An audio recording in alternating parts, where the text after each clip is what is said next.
Hi everybody, and welcome to yet another 180 Markets Weekly Wrap. Confidence.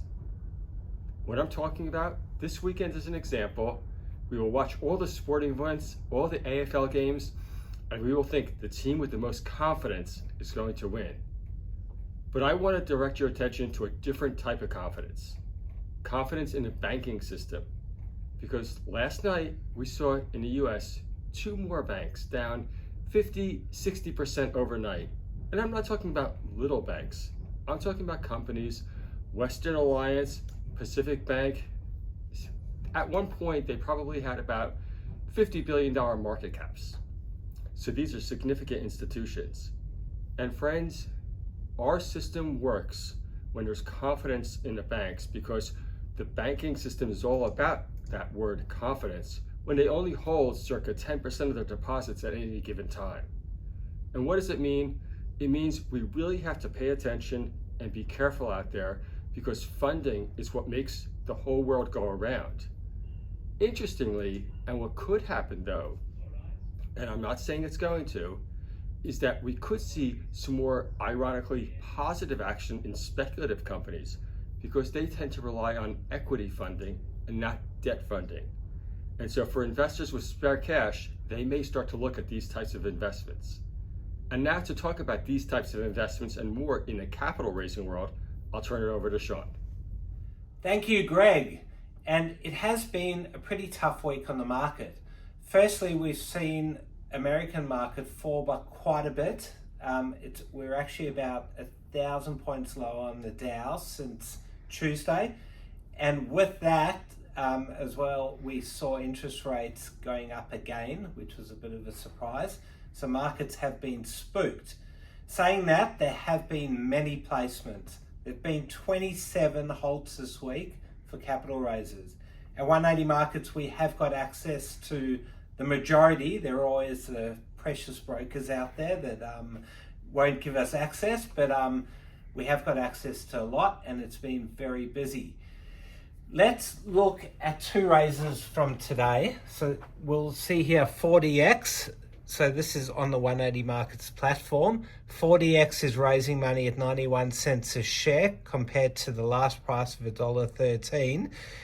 They are raising $10 million, which is a 20% discount. Now they came, let's move in their camera boy, 1 for 2 free options at $1.36. And without doing maths, I'm guessing that's a 50% premium to the capital raise price. Let's look at the chart of 40X. So, wow, they have had a massive run. I'm pretty sure we did mention them about 3-4 weeks ago when they had the first move up, but this week they've had another massive move. They won a commercial pilot with the US Department of Defense, and that put a rocket under their share this week, and they also had another deal on Monday. So yeah, 40X shareholders will be very happy in bringing in $10 million at a good price. G6M, so they've been suspended while they finalise the capital raise. They are raising money at 14 cents, 27 million. Their market cap's 132 million, and that comes with 2 for 3 free options. So if we look at the chart of G6M, they've done nothing for the last six to 9 months. They were trading higher. Early in the year, they did raise money at 17 cents, which unfortunately I did participate in. So hopefully this will be the last raise and they can really turn things around. T92, we don't need to say much about that one. 20 cent placement after being as high as 40 cents. That looks like a big pump and dump.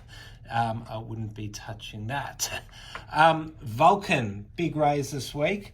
Let's look at Vulcan. So they are currently down 17%, and they all the way back down to the capital raise price of $5.10.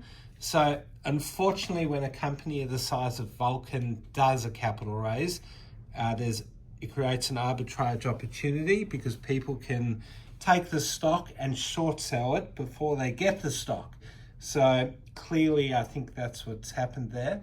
The volume's still pretty low, but clearly people are participating in the placement and short selling before allotment. REE, so this is one I really liked, still do. We did try pretty hard to get that raised, but weren't successful. This company, they raised money at 4.5 cents. They only went out to raise 2, but they ended up raising 4 due to massive demand. A lot of that by us here at 180. We did have massive demand for REE. That also came with a free placement, a free option at 6.75 cents a share. And directors are taking $500,000, which is always a great sign. Now let's finally look at RDS. So they raised money at 1 cent this week, and the market sold that down a bit. It's trading at 0.8, which is disappointing.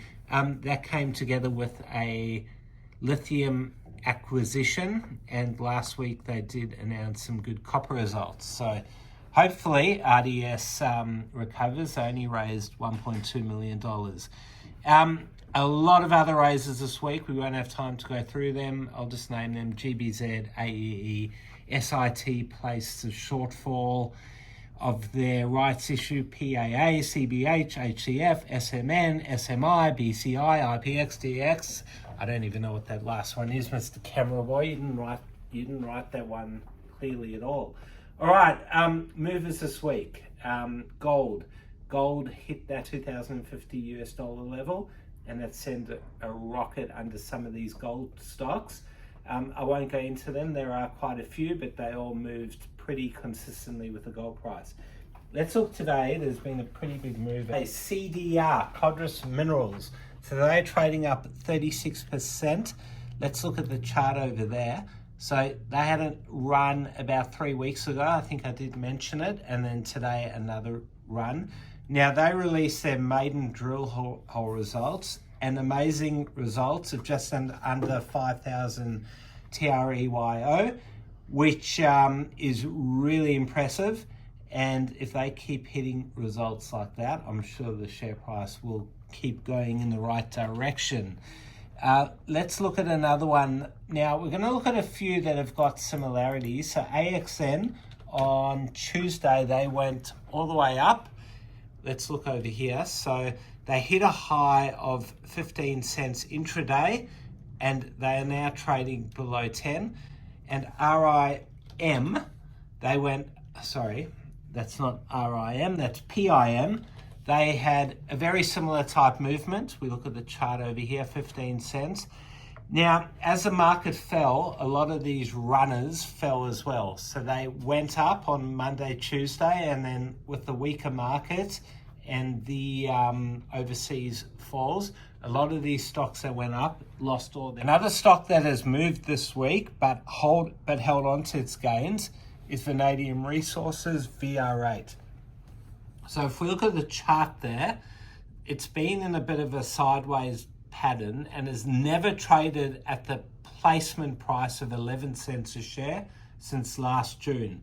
So they got a very good placement price, being way higher than the 30-day VWAP. But in exchange for that, the purchaser got a exclusive MOU with the company.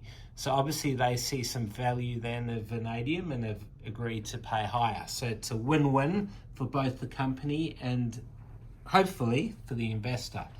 Now, some falls this week. There were a lot, but let's just look at 3. So CRR, today it's down 14%.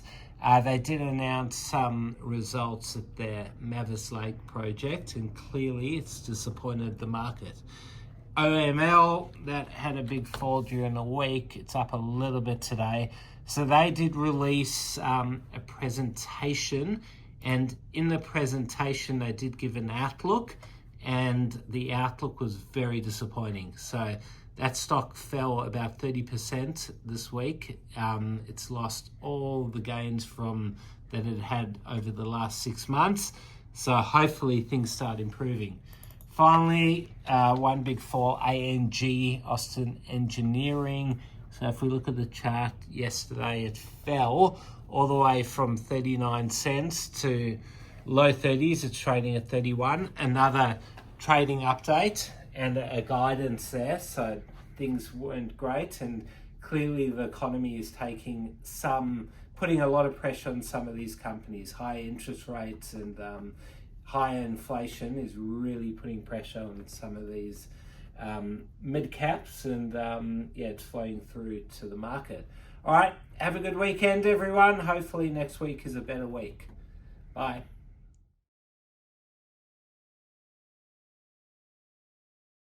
Thanks for watching another 180 Markets Weekly Wrap. If you want access to thousands of capital raises, sign up at 180markets.com.au and you'll get access to our very next capital raise. Thanks for watching.